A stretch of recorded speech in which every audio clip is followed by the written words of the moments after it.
Hey guys, David here. Thank you so much for tuning in to another amazing book review Friday.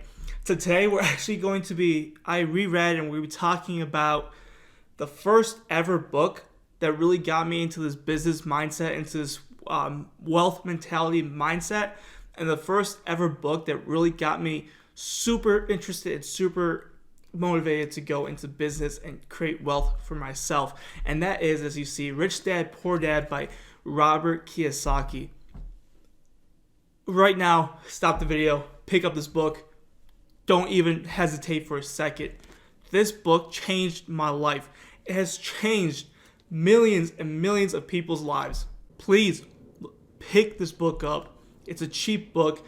It looks intimidating because it looks like it's pretty long, but it's not. It has like 10, 20 pages between each chapter. That's just a summary.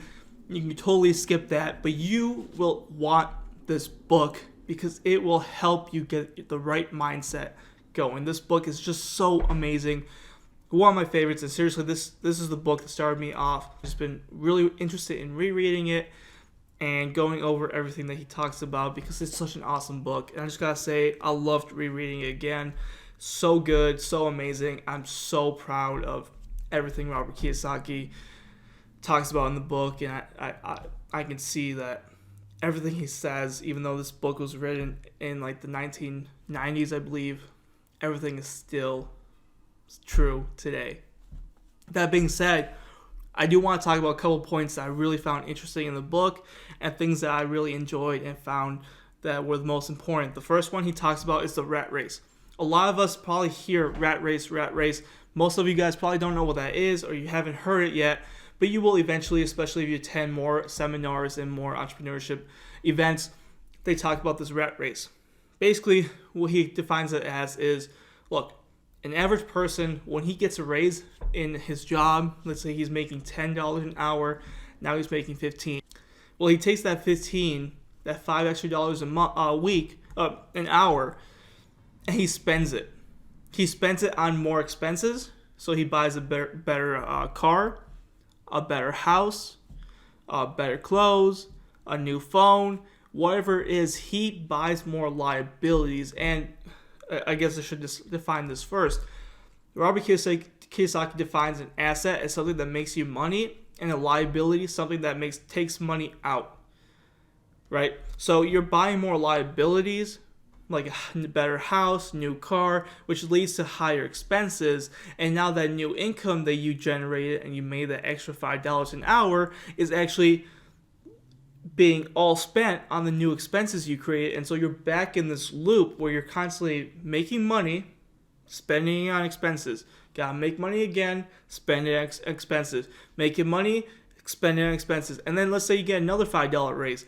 Now you make more money. Oh, I have some money left over. Now you buy a better car, a better house, a new boat, a new house, and you're back to having more expenses, and your income and expenses go in a circle because you're constantly just paying off your expenses and you're not building any assets. You're just buying more liabilities. And that is, by definition, the rat race, which is where you're constantly stuck going in circles like a rat, running around, always going in circles, always making more money, but having more liabilities. So you still feel like you haven't won. You still feel like you can't stop. You're constantly still on the move, running in circles, trying to make money, following, chasing that cheese, only to find a bigger cheese, to find bigger cheese, to find bigger cheese, and then you're just gonna keep going in circles and circles and circles and circles and circles, and you're stuck in a rat race. And that is what this book is so great about, is it wakes you up and makes you realize that, hey, there is a rat race that we are facing. The middle class is in such a big situation because this affects the middle class the most. This is why most middle class people can't go to become rich, and this is also why a lot of middle class start becoming poorer and poorer, and why the rich get richer and richer. You know, for the super poor, that's a totally different situation because they just have barely enough money to go ahead and pay their expenses and their bills. So again, right, if the poor got more money, yes, they'll probably be considered middle class, but then again, they will be stuck in that rat race. Moving on, another thing he defines is wealth. So a lot of us just look at wealth as a lot of money, a bunch of money, but what Robert Kiyosaki talks about is wealth is how long you can survive without working. It's about having passive income that's constantly coming in from your assets that are paying off your liability, your expenses, everything you have, and still producing enough income for you to live off of so you don't have to go to work anymore. That is true wealth. When you have financial freedom and wealth, unlimited wealth coming in, and wealth that you can survive on, let's say that your monthly expense is $500 and your assets produce you $500. It means that you're wealthy. It means that if you stopped working right now, didn't increase your expenses, you could live on indefinitely without having to go back to your work because your asset is taking care of your expenses and your liabilities. Now, again, it's very simple. Everything in this book is very simple. It doesn't factor a lot of things in, but it keeps it simple to understand this basic mentality of how the rich look at wealth, and look at money, and what they do to get ahead, while the middle class, what they do to get behind and into more debt. Another thing I want to talk about is, like we mentioned, the rich invest in assets. They are constantly investing in assets, and your house is not an asset. Your house is a liability. I mean, you still got to pay for everything in your house. Its value might go up, but it might drop down. You have a mortgage. You're paying your mortgage. Your house is not going to be a liability.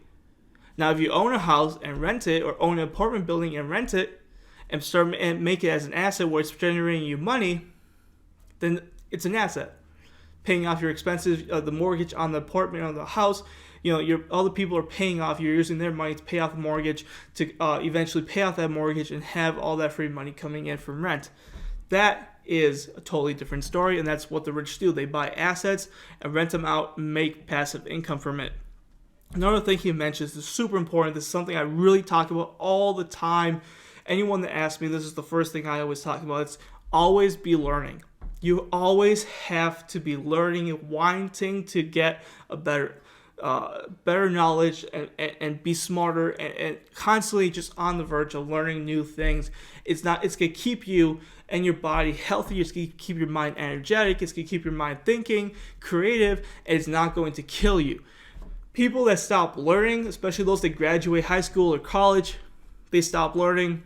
They die inside for the next 50, 60, 70 years that they're alive. They're dying slowly because they stopped learning. It's not about how old you are. It's when you stop learning is when you start dying slowly inside.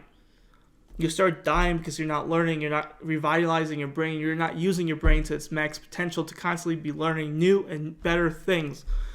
Last point I want to talk about is the more educated you are. I'm not talking about degrees here.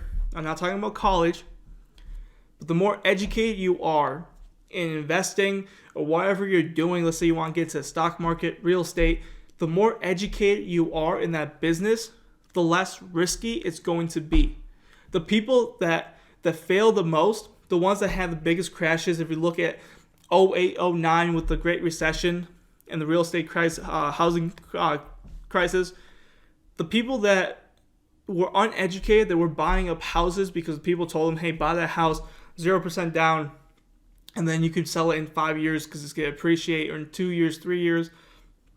Those were people that were uneducated, and those were the people that took the biggest risk, and they were also the people that got wiped out.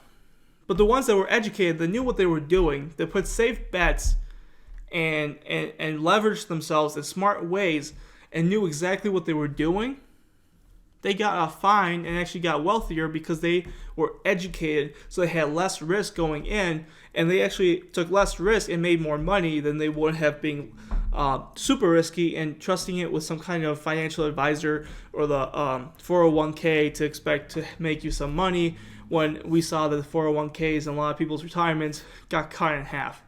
So really, you're taking a bigger risk being uneducated and trusting your money to someone else than just educating yourself for a couple of days, weeks, months, years, and then being less risky, investing your money yourself, building assets, building a wealth that's going to help you survive when you retire.